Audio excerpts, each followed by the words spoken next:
రెడ్డి అన్న గారు వినపడాలి, మోడీ గారు వినపడాలి గట్టిగా. నాయకుడు లేడు. రాష్ట్రం నుంచి మొదలు పెడితే రాష్ట్రపతి వరకు కూడా ఈ బ్యాగు పట్టుకెళ్ళి ఈ బ్యాగులో ఉన్నాయని కూడా చూపెట్టినాం. నగ్న సత్యాలు నమ్మాడి దోపిడి మొత్తం కూడా ఇప్పి చూపెడితే ఇంతవరకు కూడా మనకి న్యాయం జరగలేదు. అందుకనే అంతిమ పోరాటం ఇది ఆదివాసుల ధర్మయుద్ధం. ఆనాడు పురాణాల్లో పాండవులు పడించారు కౌరవుల పైన. పాండవులు 5, కౌరవులు 100 మంది. ఇవాళ ఆదివాసులు 10 లక్షల మంది, లంబాడీలు 60 లక్షల మంది. ఈ ధర్మయుద్ధంలో అంతిమ విజయం ఎవరిది అంటే ఆదివాసులదే. దానికి ప్రత్యక్ష ఉదాహరణ ఈనాటి సభకు విచ్చేసినటువంటి ముఖ్య అతిథులు. ముందుగా మన ఉద్యమ నేత 2017 జోడేఘాట్లో రగిలిస్తే దేశ రాజధాని సర్వీస్ నుంచి మొదలుపెట్టి రాజకీయంగా ఎంపీ అయిన తర్వాత పార్లమెంట్కి పోయిన తర్వాత ఢిల్లీలో మొట్టమొదటిసారి ఆదివాసీల గర్జన నిర్మించినటువంటి స్వయం మహాప్రభు దాదా గారిని నమస్కరిస్తూ, తర్వాత మన భద్రాచలం మాజీ శాసనసభ్యులు, రాష్ట్ర అటవీ అభివృద్ధి సంస్థ చైర్మన్, అందరికీ పెద్దన్న వరుసలో బావ ఉదయం వీరయ్య గారు. నమ్మడోళ్ళు మనకు వరుస కాదు, మనకు వరుస 3, 4, 5, 6, 7 గట్లు గోత్రాలు. లేకుంటే గోండు, కులాం, కోయ, పద్దాన్, తోటి, కొండరెడ్డి చెంచు మనం బంధుత్వం. తర్వాత మన యంగ్ డైనమిక్ రేగా కాంతరావు అన్న గారు, బీఆర్ఎస్ పార్టీ జిల్లా అధ్యక్షులు. తర్వాత అశ్రాపేట రెబల్ తాటి వెంకటేశ్వర గారు. అంతా మాజీలే, కానీ ఈ జాతి కోసం, ఈ జాతి అస్తిత్వం కోసం మేము సైతం వచ్చేందుకు వారికి శిరస్సు వంచి పదబంధనాలు. తర్వాత స్థానిక శాసనసభ్యులు తెల్ల వెంకటరావు గారు. సభ ఏర్పాట్లు మొత్తం కూడా ఆయన చేయడం జరిగింది. దీనికి కావాల్సినటువంటి అన్ని ఏర్పాట్లు కూడా చేయడం జరిగింది. కానీ వాళ్ళ అమ్మాయికి ఆపరేషన్, అత్యవసర ఆపరేషన్ హైదరాబాద్ ఉండటం వల్ల నేను రాలేకపోతున్నా అని చెప్పేసి ప్రతి దాన్ని కూడా ఆయన యూట్యూబ్లో యొక్క ఫోన్లో చూసుకుని కూడా మాట్లాడడం జరిగింది. వారి తరఫున చేసినటువంటి అక్కగారైనటువంటి సీతమ్మ గారికి, తెల్ల సీతమ్మ గారికి కూడా ప్రత్యేక వందనాలు.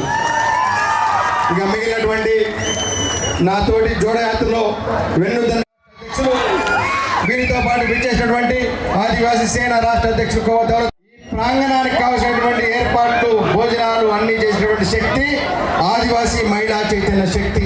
ఆ శక్తి తరఫున చేసినటువంటి మరి ఇరప అనసూయ గారు, అదేవిధంగా మన కోండు సుధారాణి గారు, పూస వెంకటలక్ష్మి గారు, అదేవిధంగా కుంద రామాదేవి గారు, మరి అసంఖ్యాకంగా విచ్చేసినటువంటి మరి మొత్తం ఇక్కడ విచ్చేసినటువంటి ఆదివాసీ ఆడబిడ్డలందరూ కూడా శిరస్సు వంచి నమస్కరిస్తూ, పాత్రికేయ మిత్రులకు, ఎలక్ట్రానిక్ మీడియా, ప్రింట్ మీడియా, వాలంటీర్స్కి, ఇంకా టెంట్లు వేసిన వారికి అందరికీ పేరు పేరు ఇంకా మిస్ అవుతున్నారని క్షమించండి.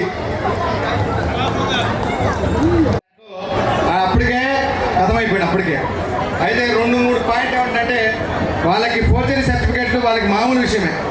ఏజెంట్ సర్టిఫికేట్లు ఎన్ని వందలు వేధిస్తున్నా మీకు తెలుసు. ఈ యొక్క భద్రాచలం మామూలు విషయమే.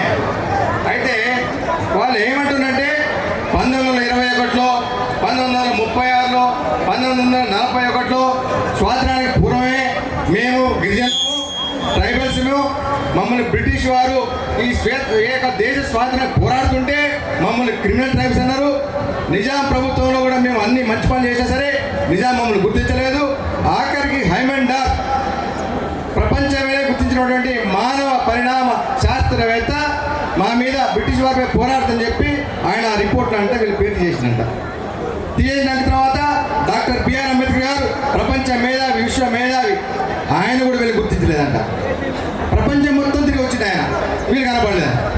వీళ్ళు క్రిమినల్ ట్రైబ్స్ కాబట్టి మేము ట్రైబ్స్, మీరు ట్రైబ్స్, షెడ్యూల్ ట్రైబ్, మేము క్రిమినల్ ట్రైబ్, మనం బాయ్ బాయ్, నీ తినాలి నా తినాలి, అన్నదమ్ములు అంటాడు. అన్నదమ్ములు అయితే రావాడు, అసలుకి అయితే రావాడు ఎట్టయితే చెప్పాడు. మన గంజి గడక ఇవి తింటామా లేదా? కొర్రలు, సామలు, జొన్నలు, ఊదలు, అరిసెలు ఇవేనా తినేది మనం? వాడు తినేది గోధుమ రొట్టె, గోధుమ గడ్డి గింజలు పెట్టుకుని తీసి ఉత్సవాలు చేసేది. వారి పండగకి మన భూమి పండగకి, సుంకు పండగకి, తర్వాత చిక్కుడు పండగకి, మామిడి పండగకి వేర్పు, చుంచువారి వేర్పు, తాడివారి వేర్పు, తెల్లవారి వేర్పు ఉన్నాయి. నువ్వేం మాట్లాడతాడా ప్రొఫెసర్? పిచ్చి సన్నాసి నువ్వు. ఒక సేవలాలు పెట్టుకొని మాకు ఉండడు. తీసి పండుగ ఉన్నది, తులజాభవన్ పండుగ ఉన్నది, ఎక్కడో కర్ణాటక నుంచి ఎక్కడో ఉత్తరాది దేశం నుంచి పట్టుకొచ్చి మాట్లాడడం కాదు. ఖాయం, ముగించుకోవడం ఖాయం ఈ బండి అని 1920 అంటే వస్తు రవాణా. ఇప్పుడు ఎట్లయితే కార్గోలు పెద్ద పెద్ద కంటైనర్లు పెట్టుకుని వస్తు రవాణా చేసేటోళ్ళు, ఆ రోజుల్లో ఈ యొక్క ఎద్దులతోటి ఎడ్ల బండ ద్వారా మందుగుండు సామాగ్రి, ఆయుధాలు ఇవన్నీ సరఫరా చేస్తూ మన దేశాన్ని దోచుకున్నటువంటి బ్రిటిష్ వారితో పాటు మొఘల్ చక్రవర్తికి, నిజాములకు కూడా వీళ్ళు వాళ్ళు తినే బిర్యానీలకి ఒక ఇలాచి, లవంగా, బిర్యాలు, ఇంకా అదేమన్నా ఉంటే కాస్ట్లీ ఇవన్నీ దినుసులు సరఫరా చేస్తూ మన గూడాల్లోకి ఉప్పు వేసి మన భూములు కొలగొట్టి గుడుంబా పోసి మన అస్తిత్వాన్ని ఆశించినటువంటి జాతి ఇది లంబాడా జాతి. మరి వీరితోటి ఆదివాసీలకి ఏ విధంగా రిజర్వేషన్ ఇస్తారు? మరి 1921లో మరి నువ్వు ఎక్కడ చూసుకున్నా సరే నువ్వు క్రిమినల్ ట్రైబ్ అంటున్నావు, కానీ ఆ యొక్క 1921 గెజిట్లో హైదరాబాద్ స్టేట్ ఆయన ఇచ్చినటువంటి అథెంటికేటెడ్ డేటాలో మరి ముస్లిమ్స్ కూడా వారికి కూడా వస్త్రధారణ ఉంది, వేషధారణ ఉంది, వారికి భాష ఉంది. కాబట్టి వారిని ముస్లిం ట్రైబల్స్, ముసల్మాన్ ట్రైబ్స్, వారి షేకులు, సయ్యదులు, పఠాన్లు, మొఘళ్ళు వీరందరినీ కలిపి కూడా అప్పుడు బ్రిటిష్ ప్రభుత్వం ముసల్మాన్ ట్రైబ్స్ అంది. తర్వాత ఈ యొక్క బ్రాహ్మణులు కూడా ఈ పిలక వీరితో పాటు మరి ఈ యొక్క కొండ ప్రాంతాల్లో నివసించినటువంటి ఈ యొక్క మన ఆదివాసులందరూ కూడా హిల్ ట్రైబ్స్ అన్నారు.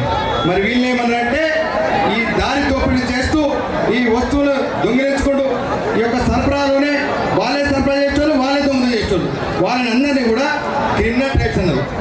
ఇప్పుడు ఎట్లా ఈ ట్రైబ్ ఎట్లా అవుతారు చెప్పండి? అవుతారా? ముసల్మాన్ ట్రైబు, బ్రాహ్మణ్ ట్రైబు, ఆదివాసీ ట్రైబు, ఈ యొక్క క్రిమినల్ ట్రైబ్ ఒకటైతురా? నువ్వు నీ అందమునువా? కాదు. 1921లో ఏదైతే డిబేట్లో మనకు మైపతర్ కుమార్ మాట్లాడిన సంజీవ్ నాయకులు, నీకు ధైర్యం ఉంటే నువ్వు రా, ఆధారాలు మా దగ్గర ఉన్నాయి, చూసుకోండి. నాకు ఫోర్జరీ డాక్యుమెంట్స్ మా దగ్గర ఫోర్జరీ కావు, సుప్రీంకోర్టుకి ఇచ్చిన ఆల్రెడీ. మీ దగ్గర లేక రోడ్ల మీద ఊరగుతున్నాం. మీ దగ్గర నిజంగా ఉంటే సుప్రీంకోర్టుకి పెట్టాడు. చెంచు, కోయా, గోండ్, రాజ్గోండ్ లేదంటాడు. మరి 1921లో రాజ్గోండ్ ఉంది. మరి సంతాల్ ఇటువంటి తెగలు మాత్రమే 21లో గుర్తించబడ్డాయి. తర్వాత ఫోర్ట్ సెయింట్ జార్జ్ గెజిట్ అంటే నేను ఒకటే పేజ్ చేసిన, దీనికి సంబంధించి 100 పేజీలు మా మడక శ్రీనివాసరావు గారి దగ్గర, జేజే రాంబాబు గారి దగ్గర ఉన్నాయి, మా లీగల్ టీం దగ్గర ఉన్నాయి. నేను సింపుల్గా ఒక పేపర్ పట్టుకొచ్చిన. దీంట్లో 13 షెడ్యూల్లో పేజ్ నెంబర్ 849 సంజీవ్ నాయక్, సీతారాం నాయక్, లక్ష్మణ్ నాయక్, ఇంకా మేధావులు ఉంటే మీరు తెచ్చుకోండి, బుక్ తీసుకోండి. మా మడక సీన్ దగ్గర జేజే రాంబాబు గారి దగ్గర పుస్తకాలండి, మీరు తెప్పించుకొని చదువుకోండి. Page number 848. దీంట్లో 45 తెగలలో ఎక్కడ కూడా లంబాడి, బంజారా, సుగాలి, వంజారా, లమానా, లంబారా, ఇంకేమేమి పేరు గోరు బంజారా ఉంటాయి కదా, ఒక్క పేరు కూడా దీంట్లో లేదు. Saint George king, British king ఇచ్చిన రాజపత్రం ఇది. 1941 census, the Nizam dominions Hyderabad స్టేట్లో Mazhar Hussain, census commissioner and director of statistics, 1941. Chunchu Ramakrishna రాసిన పుస్తకం కాదు, లేదా సీతారాం నాయక్ రాసిన పుస్తకం కాదు. ఇది నిజాం గవర్నమెంట్లో document. Lambaras, Banjaras and Madras who are recent immigrants from the north. ఈ యొక్క తెలంగాణ రాష్ట్రానికి వీళ్ళందరూ వలస వచ్చిన రాయచూర్, గుల్బర్గా ఈ మొత్తంలో ఉన్నటువంటి వీళ్ళు మొత్తం కూడా అప్పటికే ఉత్తరాంచి వలస వచ్చిన రిపోర్ట్ ఇచ్చిండు. అక్కడికి ఉన్న రోజులు మీరు ఈ ప్రాంతంలో ఈ మధ్య చూసుకోవచ్చు. కటార్లు, సుత్తులు, గొడ్డళ్ళు ఇవన్నీ చేస్తూ పోతూ ఉంటారు. వాళ్ళు 1-2 నెలలు ఉంటారు ఇక్కడ, మళ్ళీ వర్షాకాలం రాగానే మళ్ళీ పోతారు. అటువంటి సంచార తెగ వీళ్ళకి ఆదివాసులకి మరి ఎటువంటి పొంతనే లేదు. నక్కకి నాగరావు గారికి ఉన్న పొంతన, అదేవిధంగా వీరు మచిలీపట్నం ఓడ వచ్చే సామాగ్రి మొత్తం కూడా వీరు వీరందరూ కూడా వీరికి సరఫరా చేస్తున్నారు. ఆ సరఫరా చేసే క్రమంలో ఈ కంపెనీకి బూకే కంపెనీకి బానోత్ కంపెనీకి పడక పెద్ద గొడవయ్యి చంపుకున్నటువంటి చరిత్ర పుస్తకాల్లో కూడా ఉంది. ఈ యొక్క వ్యాపార లావాదేవీల్లో ఇప్పుడు ఎట్లయితే అంబానీ అన్నదమ్ముడికి ఎట్లయితే గొడవ అవుతుందో అట్లనే ఈ గోరి పంజారాలో కూడా భారత్ బుక్యా కూడా గొడవలు అయ్యి చంపుకున్నటువంటి చరిత్ర ఆంధ్ర ప్రాంతంలో ఉన్నదండి. రికార్డ్ పోలీస్ సెన్సెస్లో ఉన్నది. వాళ్ళు పంచ కట్టుకోవడం, మెడలో కండ వేసుకోవడం ఇది ఒక ప్రత్యేక వస్తారన్న. వాళ్ళు కూడా ఏమంటారంటే మాకు ప్రత్యేక వస్తారన్న. రేపు చెంపీలు వేసుకొని అవన్నీ పెట్టుకొని అద్దాలు పెట్టుకొని ఇవి యూరోప్లో జిప్సీ తెగ, రోమ్ తెగ, తర్వాత ఉత్తరాదిన మార్వాడీలు ఇవన్నీ వేసుకున్నటువంటి అలంకరణ వస్త్రాలు. ఇవి సంస్కృతి కాదు. ముస్లింలు కూడా వేసుకుంటారు, తుర్కోలు కూడా, మార్వాడి కూడా వేసుకుంటారు డ్రెస్సులు. వాళ్ళకి ఇస్తారా? రిజర్వేషన్ ఇస్తారా? వాళ్ళు ఉర్దూ మాట్లాడతారు, బుర్కా వేసుకుంటారు, రిజర్వేషన్ ఇస్తారా? రిజర్వేషన్ ఇవ్వరు.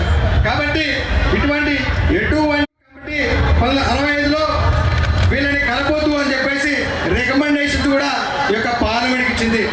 అదేవిధంగా అనంతరామన్ కమిటీ 1968లో వీళ్ళ ఈ యొక్క జీవన బీసీఏలోనే పెట్టాలని చెప్పేసి ఒక రిపోర్ట్ కూడా ఇవ్వడం వల్ల వీళ్ళని బీసీఏలో పెట్టారు. బీసీఏలో పెట్టిన తర్వాత ఆనాటి రికమెండేషన్స్ మీద ఈ యొక్క బీసీలలో ఇంకా రిజర్వేషన్ వేరే వాళ్ళకి అందాలని చెప్పేసి కొండా లక్ష్మణ్ బాపూజీ గారు మరి సుప్రీంకోర్టు కూడా వెళ్ళడం జరిగింది. ఆ రోజు సుప్రీంకోర్టుకు వెళ్ళిన తర్వాత సుప్రీంకోర్టు మొత్తం విచారించిన తర్వాత వీళ్ళకి బీసీలు తప్ప ఎస్టీలో పోవడానికి వీలు లేదని చెప్పేసి ఆ యొక్క కేసు కొట్టివేయడం కాకుండా ఆ యొక్క అనంతరామన్ కమిషన్ రిపోర్ట్ ఏదైతే ఇచ్చిందో అది కరెక్ట్ అని చెప్పేసి కూడా సుప్రీంకోర్టు చెప్పడం జరిగింది. దీన్ని బట్టి మీరు చూసుకుంటే ఏ రకంగా చూసినా కూడా వాళ్ళకి చట్టబద్ధత లేదు. ఉందా? బ్రిటిష్ ముందు, నిజాం ముందు, దేశ స్వాతంత్రానికి ముందు, స్వాతంత్రం వచ్చిన తర్వాత 76 వరకు కూడా వినండి, ఎమర్జెన్సీ కాలంలో ఒక మహోన్నత నాయకురాలు ఐరన్ లేడీ ఆనాటి రాజకీయ పరిస్థితుల నేపథ్యంలో ఒక నోటి మాట ద్వారా ఆనాటి ముఖ్యమంత్రి కాసు బ్రహ్మానందరి గారు చెప్పడం వల్ల ఒక జీవో నెంబర్ 149 ద్వారా డిఎన్టీ రిజర్వేషన్ 2% తోటి దొంగచాటున అక్రమ దారిన మరి ప్రవేశించడం వల్ల 49% దోచుకోవడం వల్ల మనమందరం కూడా ఈరోజు ఈ ప్రాంతంలో సమావేశం కావడానికి కారణమైంది. అటువంటి జీవో వల్ల మీరు కొనసాగడానికి వీలు లేదని చెప్పేసి సుప్రీంకోర్టు వేసిన కేసుకి నోటీసులకి మనమందరం కూడా రాష్ట్ర కేంద్ర ప్రభుత్వాలు సాధ్యమైన తొందరగా మీరు నివేదికిస్తే ఈ సమస్య పరిష్కారం అవుతుంది, ఈ ఆవేశం చల్లారుతుంది, ఈ యొక్క ఉద్యమం ఆగింది తప్ప మీరు నాన్సే మాత్రం ఇవాళ భద్రాచలం వచ్చే నెల దీపావళి తర్వాత ఆదిలాబాద్లో దీన్ని మించిన డబుల్ ఆటం బాంబు పేలబోతుంది. వచ్చే నెల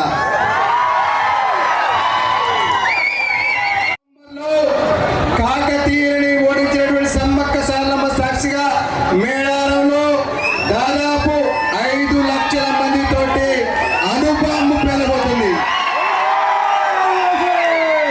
ఇంకా మీరు నివేదికలు ఇవ్వకుండా కాలయాపన చేస్తే రాష్ట్రం మొత్తం 10 లక్షల మంది ఆదివాసీలు చెలో రాజ్భవన్ హైదరాబాద్కు తరలివేయడానికి సిద్ధమైంది కార్యాచరణ.